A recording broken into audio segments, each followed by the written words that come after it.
Արևի տակ ոչինչ նոր չէ։ Մաս 2 Խորեն առաջին Մուրադբեկյան,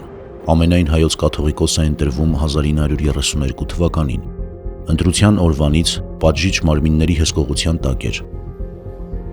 Եկեղեցականների քննության ժամանակ խնդիր էր դրված վարքաբեկիչ տվյալներ հավաքել նրա մասին և ճնշում գործադրել կաթողիկոսի վրա։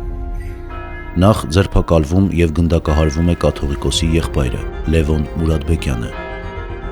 Նույն ճակատագրին է արժանանում նաև մյուս եղբայրը՝ մարգարայի մաքսատան աշխատակից Սերգեյ Մուրադբեկյանը։